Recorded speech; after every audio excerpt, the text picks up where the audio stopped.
যে double side আঠার সাহায্যে কিন্তু কফটা আটকানো হয়েছে। আমি কফটা শুকানোর উদ্দেশ্য হলো যাতে আমাদের কফটা ভালো থাকে, যে পরবর্তীতে আমরা চাইলে কফটা ব্যবহার করতে পারবো তার উদ্দেশ্য। আপনারা চাইলে এটা সরাসরি উঠাইতে পারেন, তো সে মাইক্রোস্কোপ দিয়ে বা ম্যাগনিফাই গ্লাসের মাধ্যমে দেখে নিতে পারেন। তো আমার কাছে মনে হয় যে অনেকটাই সুন্দর হয়েছে, চলে আসছে। তো লেখা অনুযায়ী একটি ভার্টিক্যাল বার রয়েছে।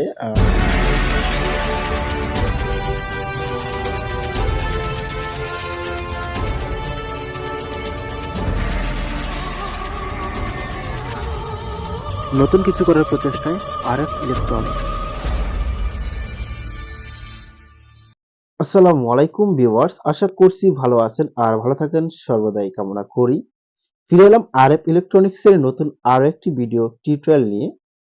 ভিডিও জুড়ে আমি আছি আরএফ রুবেল আর আপনারা দেখছেন আরএফ ইলেকট্রনিক্স। আজকে আমি এই ভিডিওতে আপনাদের দেখানোর চেষ্টা করব কিভাবে কফ বার্নিং করা যায় তাতালের সাহায্যে, সেই প্রসেস। তো ভিডিওটি শেষ পর্যন্ত দেখতে থাকুন, আশা করি এ সম্পর্কে একটি সুন্দর ধারণা পাবেন। আমি ভিডিওতে এ টু জেড দেখানোর চেষ্টা করব, সুতরাং কেউ স্কিপ করবেন না। অলরেডি আমি ভিডিও কাটসিট করে অনেকটাই শর্ট করে নিছি, তারপরে যদি স্কিপ করেন তাহলে আমার মনে হয় না আপনারা কিছু বুঝতে পারবেন। তো আমি টিভিটি খুলে নিচ্ছি, আর খুললেই আমরা বুঝতে পারবো টিভিটির মধ্যে কি সমস্যা। কাস্টমারের বর্ণনা অনুযায়ী তিনি টিভিটা কোনো এক জায়গায় দেখিয়েছিলেন। তো আমরা টিভিটা খুলে বুঝতে পারবো যে আদৌ টিভিটার মধ্যে কি প্রবলেম হয়েছে। তো আমি টিভিটা ওপেন করলাম, তো আপনারা দেখতে পাচ্ছেন একটি চাইনিজ ব্র্যান্ডের একটি টিভি। আমি কানেক্টর গুলো, কেবল গুলো খুলে নিচ্ছি। তো একটা চাইনিজ ব্র্যান্ডের স্মার্ট টিভি। যাই হোক, আমরা টিভিটির মধ্যে দেখতে পাচ্ছি যে আমাদের দুই পাশে কিন্তু সিকেবি লাইন কাটছে, কিন্তু আমি অন্য কিছু দেখতে পাচ্ছি। আমাদের যে এখানে কফটি রয়েছে, এই কফটি আমাদের দেখা যাইতেছে যে ডাবল সাইড আঠার সাহায্যে কিন্তু কফটা আটকানো হয়েছে। আমি কফটা ওপেন করার চেষ্টা করতেছি।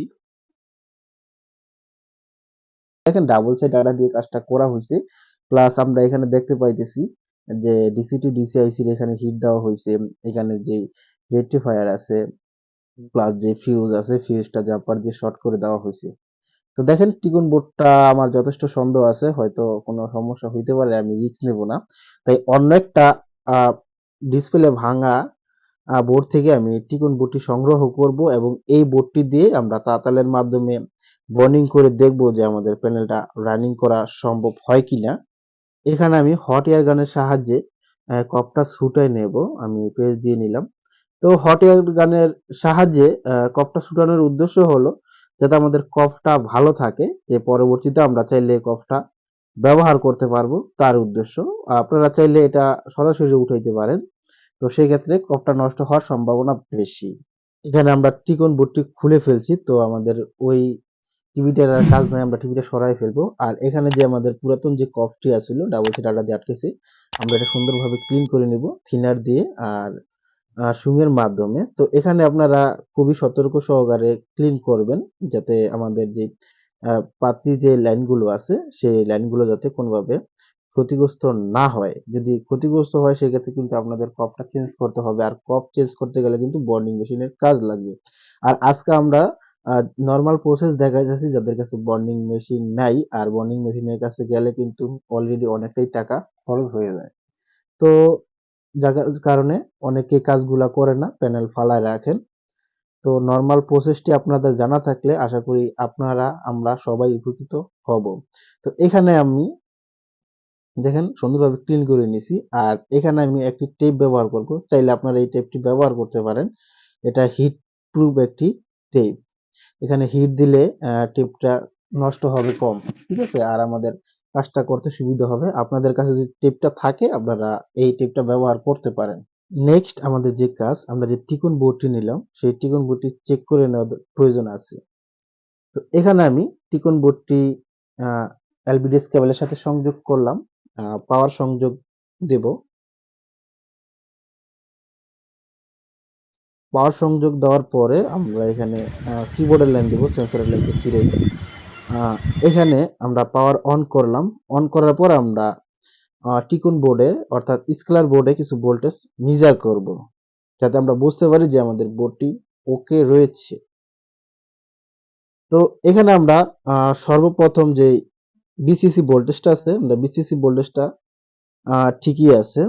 তারপরে এখানে আমরা বি অন যে ভোল্টেজটা আছে, আমরা জানি ভোল্টেজটা পাবো না এখানে। তারপরে এখানে আমি ভোল্টেজটা দেখানোর চেষ্টা করি।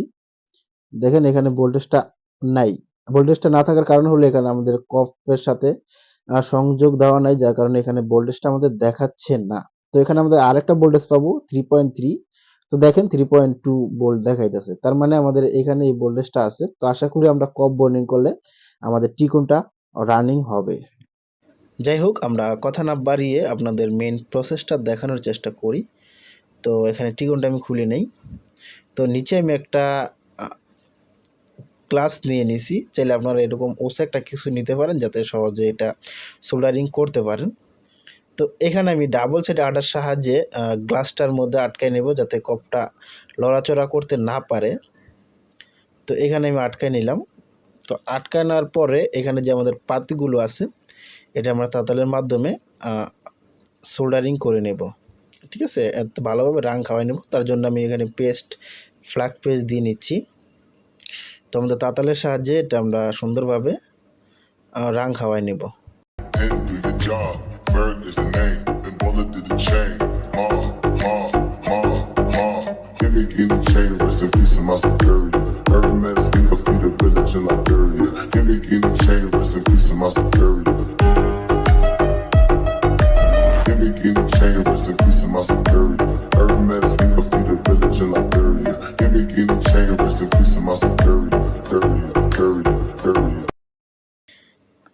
সোল্ডারিং করা হয়ে গেলে সুন্দরভাবে থিনারের মাধ্যমে ক্লিন করে নেবেন। আর অবশ্যই দেখবেন যে কোনোটার সাথে কি কোনোটা শর্ট আছে কি না।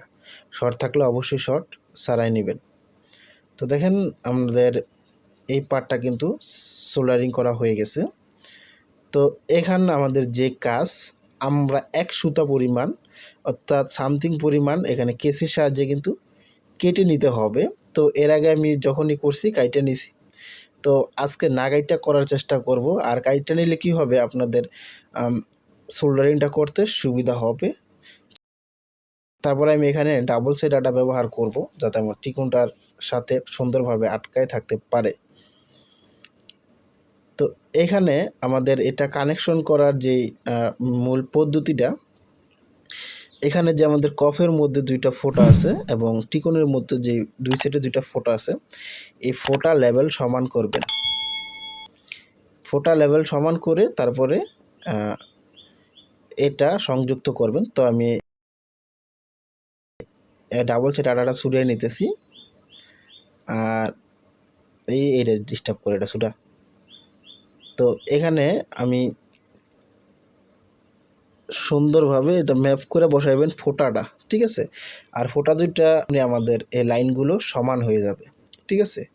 তো লাইনগুলো সমান দেখা তারপরে আপনারা এখানে এটা আটকাই দিবেন। তো এটা দেখে আটকাইবেন, কারণ নিচে তো ডাবল সেট আটা দেওয়া আছে, এটা বর্নিংয়ের মতো অলরেডি শক্ত হয়ে আটকাবে। অবশ্যই আপনাদের দেখে নিতে হবে যে লাইনগুলো কি পারফেক্ট আছে কিনা দেখতেছি আমি। তো আপনারা চাইলে মাইক্রোস্কোপ দিয়ে বা ম্যাগনিফাই গ্লাসের মাধ্যমে দেখে নিতে পারেন। তো আমি কফের অপোজিটে মাস্কিং টেপ ব্যবহার করব। তো এই মাস্কিং টেপ ব্যবহার করার আরেকটা উদ্দেশ্য হচ্ছে, আমাদের উপর থেকে তো ডাবল সেট আঠা দিয়ে আমরা সাপোর্ট দিছি, নিচ দিয়ে আমরা মাস্কিং টেপ দিয়ে সাপোর্ট দিলাম। অনেক ক্ষেত্রে তাতাল দিয়ে বন্ডিং করার সময় গরম হলে কিন্তু ডাবল সেট আঠা ছেড়ে দেবে, সেই ক্ষেত্রে আমাদের এই মাস্কিং টেপটি সাপোর্ট রাখবে।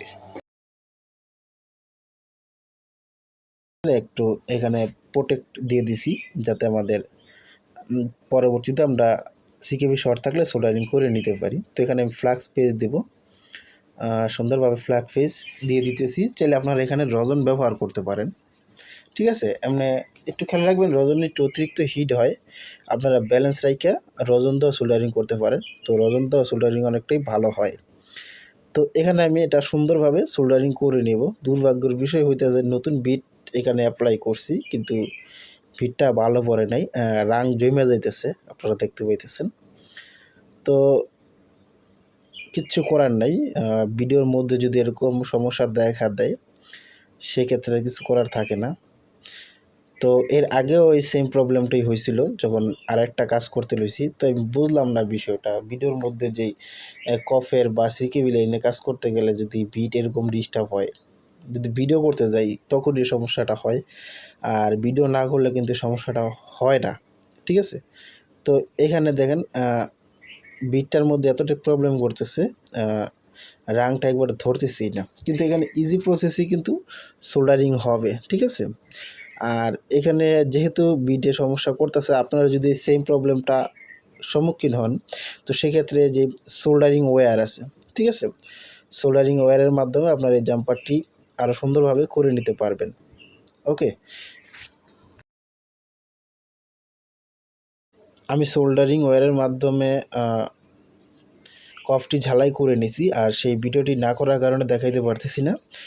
আর বিষয়টি হলো এখানে যে আমার সমস্যাটি হয়েছে, আমি যে এক সুতা কাটার কথা বলছিলাম আমি কাটি নাই, যার কারণে সমস্যাটা আমার বেশি হয়েছে। আর আরেকটা কাজ হয়েছে যে এখানে সেফ সিকেবি লাইন প্রোটেক্ট দিয়েছিলাম, সেটা শুদ্ধই জ্বালাই হয়ে গেছে ওই যে দা জ্বালাই দেওয়ার কারণে সোল্ডারিং ওয়্যার দিয়ে। এখানে যে আমরা ভালোভাবে সুন্দরভাবে ক্লিন করে নেব। ঠিক আছে? তো দেখেন ক্লিন করার পরে জ্বালাইটা আমার কাছে মনে হয় যে অনেকটাই সুন্দর হয়েছে। তো এখন আপনারা বলবেন যে জ্বালাইটা আসলে কেমন হয়েছে। তো যাই হোক, আমাদের সিকেবি লাইনের ওইখানে যেহেতু সোল্ডারিং করা হয়ে গেছে, তো আমি দুই সাইডের সিকেবি লাইনগুলো সিরিয়াল মতো কাইটে নেব, যাতে ভিডিও লং না হয়। ঠিক আছে? এমনি ভিডিওটা অনেক বড় হয়ে গেছে, তো বারে বারে চেক আপ করলে কিন্তু ভিডিও আরও বড় হবে। তো আমি লেফট সাইড রাইট সাইড দোনো সাইডই সিকেবি লাইন কেটে ফেলছি। এখন আমরা টিভিটির মধ্যে পাওয়ার দেব, আর দেখবো আমাদের বি অন ভোল্টেজটা যে ঘাটতি ছিল যে, ঠিক আছে। তো ব্যাকলাইট অন যেহেতু হয়েছে, তো এখন আমরা এখানে ভোল্টেজ মেজার করব।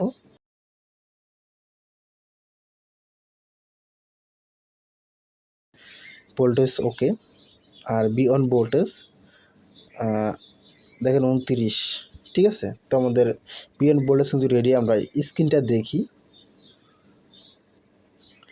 তো স্ক্রিনের অবস্থা আপনারা দেখতে পাচ্ছেন, কিন্তু আমাদের গ্রাফিক্স কিন্তু আগে ব্ল্যাঙ্ক ছিল, এখন কিন্তু সুতো সুতো পড়ছে।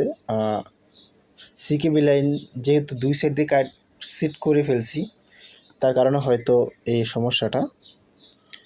তো এখন আমরা যে সিকেবি লাইনটা কাটিং করছিলাম, সেই সিকেবি লাইনটা আমরা এখান থেকে জুড়ে দিব। ঠিক আছে? যে আমরা যে একটা একটি করে যে শর্ট, যে সেট শর্ট হয়েছে সেই শর্টটা বাদ দিয়ে আমরা সিকেবি লাইন জুড়ে দেব।